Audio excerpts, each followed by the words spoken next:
Welcome to the Jackson Cloud. I'm Jamin. I'm Casey. And I'm Olivia.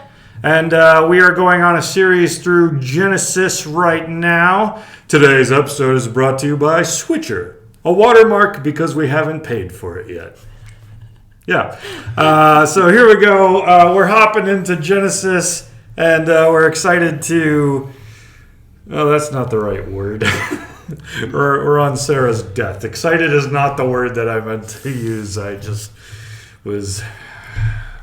It's a plot point that we need to discuss. And Boromir was dead. That's how I feel like I just started off to say.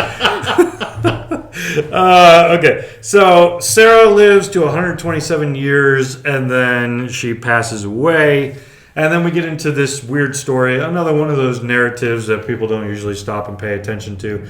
Because it's just a guy and Abraham trying to make a business deal to buy a gravesite, basically, for Sarah. And it's kind of like this strange, you know when, so like me and Casey, for example, when we first started going out to eat together, which was all the time, and still is. I mean, I don't know if I would say all the time. It was all the time. Just like 3 to 4 times a week. Yeah, well, when we first started going out to eat 50% of the week, we were in this place where you always had to like try to when the bill came out, I was like, "Are you guys together or separate?"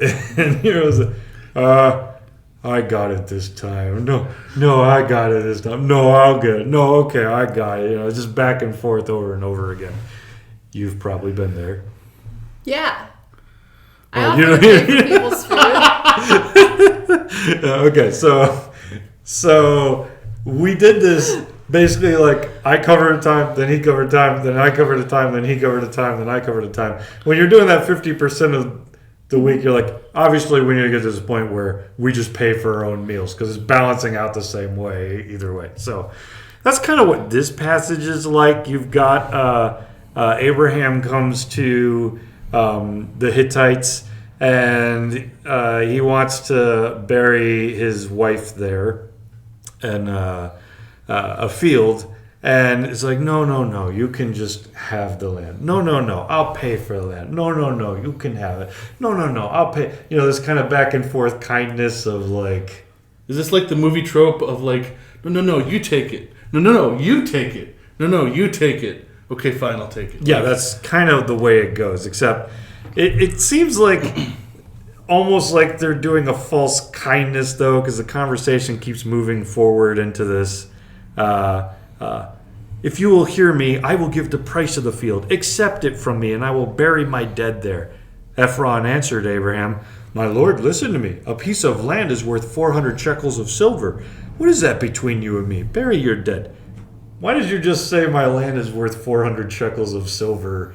Just bury. It's almost as though he's like saying, I hear what you're saying. The price of the land would be 400. Don't worry about it. I hear you say it's 400. I will pay the 400. It's just kind of back and forth. We don't know if that's a lot of money or not a lot of money because it says that they paid 400 shekels of silver according to the weights current among the merchants. We don't know what the weights current among the merchants were, and whoever was writing Genesis doesn't seem to maybe know either. So well, because I know weights during that time, like there was worry that some people were like shaving down weights to get more. Yeah. Because if the weights were lower, it was always weighed against the weights on the other side. And so like if they weren't standardized, someone would be able to rip somebody off by having more weight on the side to make it seem like it needed to be worth more. Yeah, it's just kind of funny that it says, like, the weight's current among the times. Like, okay, so in the current time, was 400 really high, really low? Was he ripped off? Was he not? But in the end, he ends up buying the field. And that's not an especially amusing story. I'll cover the receipt. No, I'll cover the receipt. I'll buy the grave. No, you can have the grave. Just kind of this back and forth kind of kindness that also seems to have these hints of no, it's $400, Abraham. If you want to buy it. So eventually he buys it. Kind of seems like a little story. Kind of seems kind of pointless. What was the promise to Abraham long, long ago when his story started? He'd have many children. He'd have many children. That was part of the promise. And the children were going to live where? As far as the eye can see. Well, yeah, but specifically the land of Canaan. So go to the land that I will show you. Abraham goes. He gets to this place where God shows up, shows the land, and then eventually God is also saying throughout Genesis, like, you will have all of The land you see before you. Yes, all of Canaan, which is what the Holy War eventually is about later, right? Is when Abraham's descendants, God now leads them through Joshua to go and take the land of Canaan. But has Abraham really gotten much land of Canaan in his time? His wife just died. She was 127 years old. Sometimes you get like a prophetic word and you're like, when's this going to come to be? Talk about testing Abraham's patience. First, he's going to have a kid. It's like, neither me or my wife could ever have kids. And now we're over 100 years old. I don't even know if we can procreate anymore. Basically, like, are we ever going to have a child? Like, what are we supposed to do here? And so he gets that. But what promise has he also, like, he's only seen, like, the first child of these many descendants. He's about to die. So, like, talk about patience. Mm-hmm. He still has to rest in the faithfulness that, like, God's going to have to provide the rest because I'm on my way out of here, basically. But also the land. I was told I was going to have Canaan. I've been a sojourner there, like a stranger. I make my way through it. It's not really like my residence. I just like pop in, pop out kind of thing. Well, it's weird too because like the whole everything that you see before you like reminds me of Everything the light touches. Yeah. Yeah, I It's made that awesome. joke back when we originally. She did. I did. Way to just steal Olivia's Yeah. joke. You can't take credit for my joke. That was my joke. That was I mean, rude. it stuck in my head. So now Cancel whatever. Casey Mellinger. Now I get canceled. I didn't say it was my joke. I said I was reminded of it. It just He means was reminded of my joke. yeah, that's it. My joke. Olivia's joke. All right. Well, what we were talking about, he's now received a child. And God said, put your child on the line.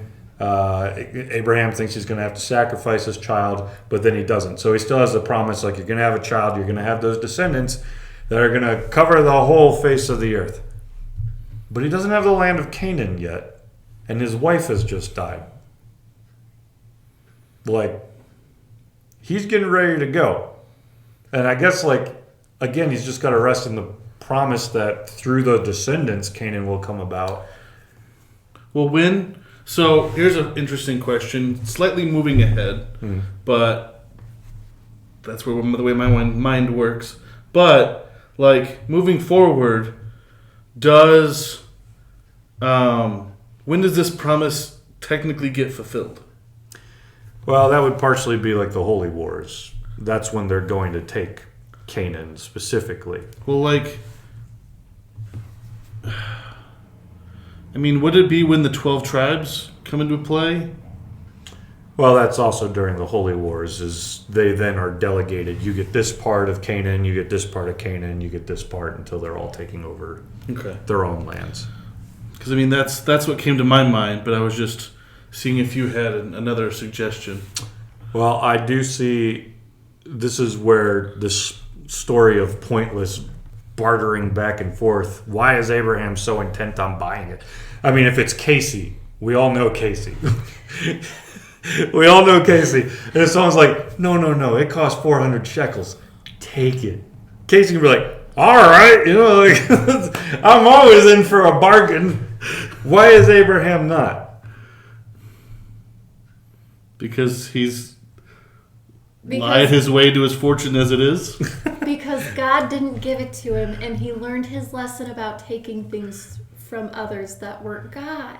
So there was that, and there was also, I think you're also kind of referencing with Melchizedek, after he fights Sodom and Gomorrah. I said Melchizedek, and she just started yawning. I'm sorry. After Sodom and Gomorrah, remember Melchizedek, or I think it actually was like the kings of Sodom and Gomorrah. They're like, take this treasure.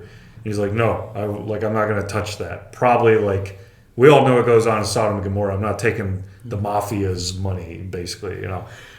So yeah, maybe he's learned some lessons about not taking people's stuff as he's made his fortune off of lying to people about his sister wife being only his sister.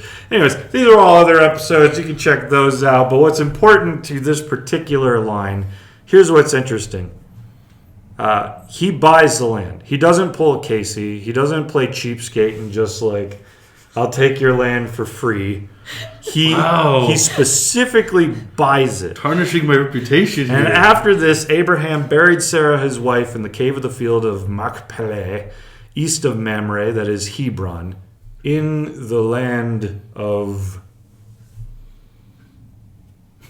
She's trying so hard not to yawn. She heard a bunch of Hebrew words again and just instantly... I don't understand it. Instinctively, I yawn. I cannot help it. In the land of Canaan. The field and the cave where he's going to bury his wife is in the land of Canaan. He now owns, with his wife's corpse. I was going to say dying breath, but sure, you had to use corpse, I guess. In his wife's dying moment, he moves into the land of Canaan, and now, specifically with his own money, a piece of Canaan, he owns it. It's his. He bought it, rightfully. And I think in that statement here, there's this foreshadowing. Abraham, you waited a long, long time. You've sojourned in this land. You've been a stranger in this land. It's never really been like your land, your people, even though you've lived here and have made it work out. But now you have the deed. You have money. In fact, you have money. You have land within Canaan. In fact, when it starts... pretty sure this happens outside of a gate. Yes, this all happens. This transaction to buy the land happens outside of the gate of the city. What's the gate? We've talked about this in previous episodes. Where the judge sits. Where the judge sits, so like legal things happen there. So Abraham has gone to the gate, gone to court, gone to where legal transactions happen, bought the land. He now owns a part of Canaan, and now he's going to die. Like that's... We're getting into the end of his story. We've gotten to the end of Sarah's. He's got to be wondering, like, my promises have been so delayed. And in these final moments, yes, you have a son. Yes, you have land in Canaan. Prophetic promises come true. So, as we close out, do you guys have any stories from your own life where, like, it's been... You felt like God told you that there was something coming and it just seemed to stall? And you wondered if you missed it or if it hasn't come yet. For myself, I'll think of one. I've shared this story with people before, but I was one of our students here was not listening to me preach. This is what he told me. He's like, "Hey, you were preaching, and I just had this vision. I wasn't really listening." Thank you. This vision of you're working in a meat factory and it's gross and it's ugly and you're dealing with blood and flesh and none of it's pleasant, smells bad, whatnot. God's calling you to the bakery across the street. It's like, okay, that's a good word. Like I'll take that. I like that. And then like time goes by and like what I call it that the church has evolved into like a bakery where it's easy and doesn't take a bunch of blood, sweat, and tears. I don't know. But then a few months later, like I think maybe like half a year or something, another student comes up to me. He's like, "Hey, I just feel like I had this vision of sorts in which you were in a bakery." And I'm like, "Wait, I gotta tell you something. Just stop. Let's stop right there." And then ironically, I feel like life only got harder since then. So, like, part of me is like, did I not step into the prophetic word? Or is it like with Abraham, the prophetic word is there, it's just patience. Well, you know that, dealing with cutting meat, you're cold. It's typically frozen, or it's typically like, dealing with cooler. But when you're in a bakery, you're dealing with heat. And you're dealing with ovens, and the process of making bread turns up the heat. So you're saying life was supposed to get harder? I think so. I don't like that. All right, well... Yeah, but just think about the icing on the cake. That was a Casey joke. Casey joke out of the mouth of Olivia. Okay, well, with since my joke came out of Casey's mouth, right, we it switched. only makes sense that Casey's whose joke am I gonna make? No, but you did. There, I made God's joke. Okay, and with that, what are your prophetic words that have been spoken over you, like Abraham's, that he then spent 100 years waiting for answers? I don't know that it was that long. He was pretty old when it started, but spent a long time waiting for answers. Leave a comment or go to our Discord page and let us know. We'd like to hear your own stories. These guys might have some too. Maybe they'll share them there since they didn't share them here. I haven't thought about one on the spot, but if I remember one. All right. Well, with that being said, we'll talk to you on the Discord, among other things. Be sure to like, comment, and subscribe down below. And if you could share with friends, we'd appreciate it. And we will catch you next time.